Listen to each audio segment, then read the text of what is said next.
یہ ایکٹیویٹیز جہالت کی طرف لے جا رہا ہے.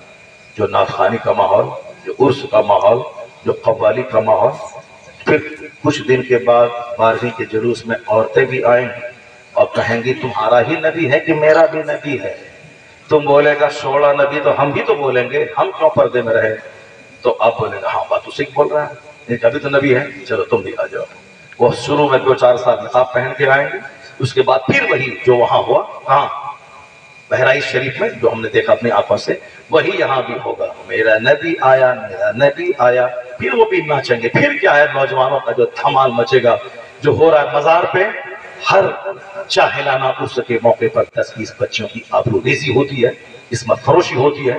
ہم نے ابھی 15 دن پہلے ایک عرس میں گئے، کہا حضرت، حالانکہ کوئی کسی نے بولا نہیں تھا، کہا حضرت آپ نے سچ کہا، یہاں ہر عرس کے موقع پر کم سے کم 10 لڑکیاں بھاگتی ہیں. یہ ماحول جا رہا ہے جہالت کی طرف. مدرسہ کو فروغ دینا ہوگا، عالم دین کو سامان دینا ہوگا. انسان بنانے کی فیکٹری ہے یہ مدرسہ. ابھی مدرسے میں صرف ضرب زید امرا نہیں، بلکہ وہی جو حضور نے کہا، پڑھتے ہیں نصرانی عمل نہیں کرتے ہیں. صرف پڑھائی پہ فوکس نہیں دینا ہے، ساکشر نہیں بنانا ہے، شکشت بنا دینا ہے، اس کو شکشت بنا دینا ہے. اللہ تبارک و تعالی مدرسے کو عروج و ترقی عطا فرمائے. ہمارے سارے لوگوں کو عالموں کا سمان اور عزت دینے کی توفیق عطا فرمائے. جو حرکتیں جہالت کی طرف لے جانے والی ہیں، اس سے اللہ بچنے کی توفیق عطا فرمائے. آمین. وآخر دعوانا